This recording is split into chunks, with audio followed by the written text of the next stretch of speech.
Good afternoon, ladies and gentlemen. I'll just welcome everybody and tell you a little bit about the National Sports Campus out in Blanchardstown in terms of what we're building out there.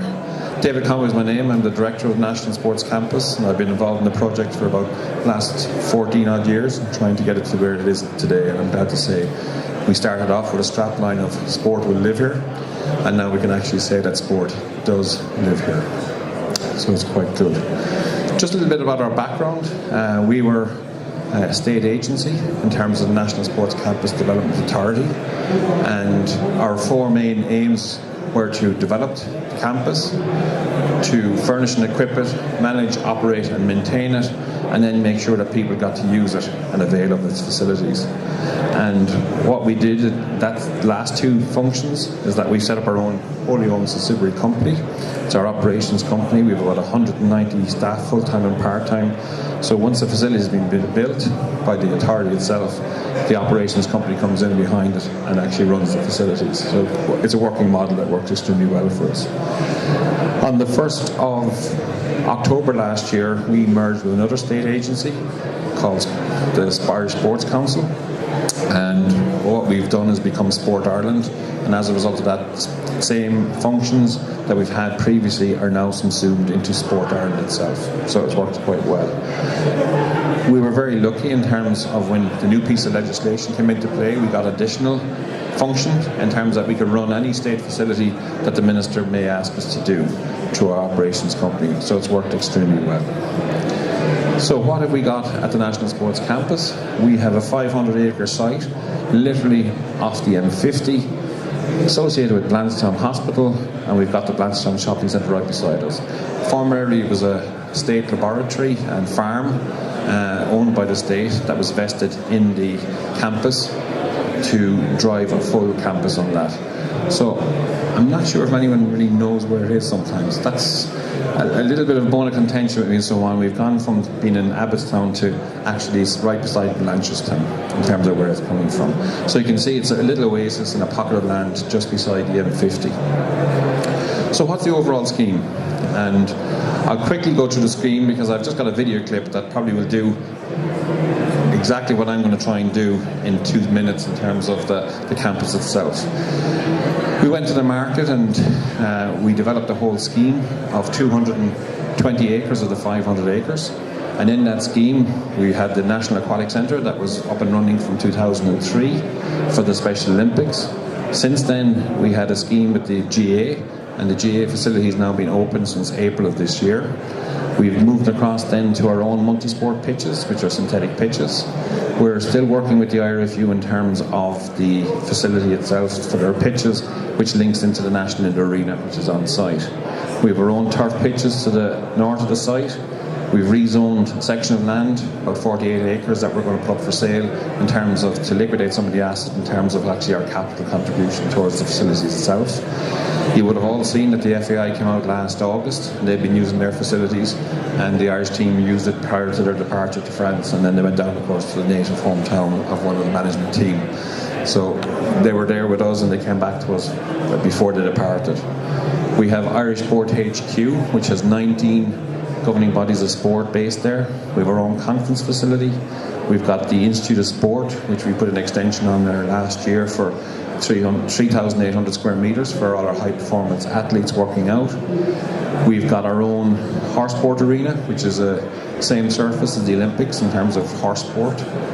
We've got our own stable facilities. Then we've got our own National Diving Centre, which is linked to the Aquatics Centre. And I'm glad to say that from the results of the infrastructure that we've put in, we've got one of our first divers going to the Olympics since 1948 in terms of Oliver Dingley. We are on site with the Special Olympics building, which is a head office for Special Olympics. We've got planning for a national velodrome and badminton centre, and we hope to go to the market on that fairly soon. And then we've got our national cross-country track, and we have Abbottstown House. So everything in the 220 acres has a strategy. And the one area that we're really looking for at the moment that has planning is an actual athletes accommodation for 150 rooms. And we'll probably go to the market later this year or start of next year in terms of a PPP for that development. Instead of me talking, what I'm going to do is actually put on the video, and you'll actually see where we're at with some of the construction sites.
So you can see that it's a very comprehensive site in terms of a mini Olympic village.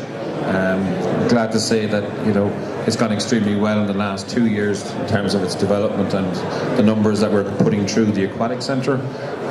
We'll do a footfall of 1 million this year in terms of customers using the facility itself. We've got 3 basic products there in terms of the AquaZone, our gym membership. We've over 4,000 members of the gym.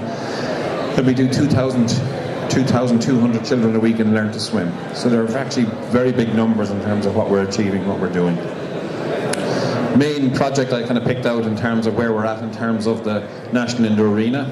You can see from the indoor arena, we have the blue area, which is gymnastics. Then we've got an indoor athletics track, and then we've got a sports hall, and that's under phase 1. The good thing about the indoor athletics track is that with a press of a button, it actually goes into the ground, and that then becomes a sports box for people to use European competitions for a variety of different sports. And we reckon we can probably host 22 different types of sport, from court games right up to show jumping. We could also host a 4,000-seater concert in there as well in terms of that venue. Phase 2 is the covered soccer pitch and half a rugby pitch. We currently in Ireland do not have a covered synthetic facility, which hinders a lot of high performance development in terms of what we're trying to achieve and what we're trying to do. This is in a bit more detail. We don't have a national gymnastics training centre. What has normally happened is that gymnastics rents a hall for a while, all the equipment comes out, comes back in. How are we to develop a participation programme if we don't have a custom-built facility? Likewise, in terms of the sports hall in the green area, which can host national championships, it has 1,500 bleacher seats in it.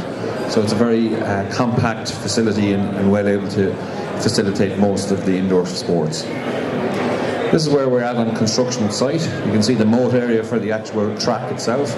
This is due for completion in November. We'll be opening it in January to the general public. We're trying to work on funding for phase 2. Quite well advanced. There's our sports hall. Sprung floor is going in the next couple of weeks. But again, I've listed some of the actual facilities that we can host in there. Here's our gymnastics space. Since those photographs were taken, the building is almost weather tight at this stage, so we're in a good position in terms of meeting our deadlines. So what have we done at the National Sports Campus to date? And I just show you literally on the left hand side, we've completed the Aquatics Centre, our pitches, the arena for show jumping, our diving, which I'm delighted to say was a refurb of an old building, and we got an RAIA award for our sustainability and use of. We went down then to the Irish Sport HQ, which was the former Marine building. Our modern pentathlon, and we've got one athlete competing in the Olympics already qualified, Arthur Lanigan O'Keefe. We hope to get another athlete competing. So that's been a big success, and it's probably the only place in Europe outside any military bases that you can actually do all 5 codes of the modern pentathlon. And to wake everyone up, I'm going to say, what are the 5 codes of the modern pentathlon?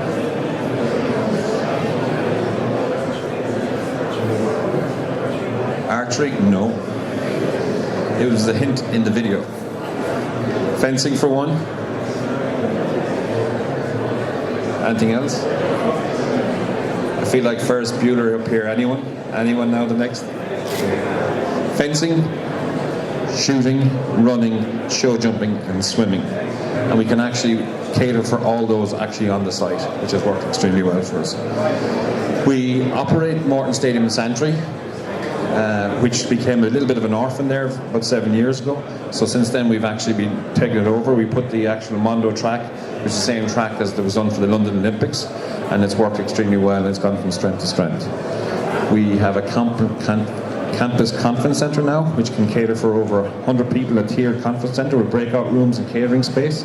It's been very successful in the sporting community. Instead of going to hotels and renting rooms and so on, now we have a purpose-built facility that they can actually host their AGMs and coach education programs and so on. The Institute of Sport High Performance facility, when you saw it on the video, wasn't built, but that's fully kitted out now. And you would have seen the Irish boxing team use it a couple of weeks ago in terms of its preparation for the Europeans. We have a lot of our high performance athletes use that facility, whereas all the other facilities are both high performance and participation.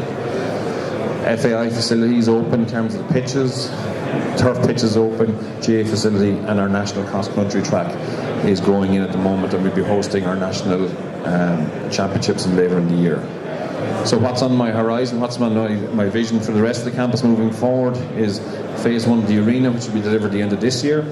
Phase 2, we're working with a government in terms of actually procuring funding for that, in terms of sale of our land. National Velodrome and Badminton Centre. There's no velodrome in Ireland. There's 5 in the UK at the moment, and the success that they're getting from that is just actually quite phenomenal in terms of the velodromes that they have. The IRFU facilities will come on board with phase 2. We're putting in extra office accommodation for national governing bodies of sport in Navistown House. We're going to site next week in terms of 1K and 2K trim trail tracks.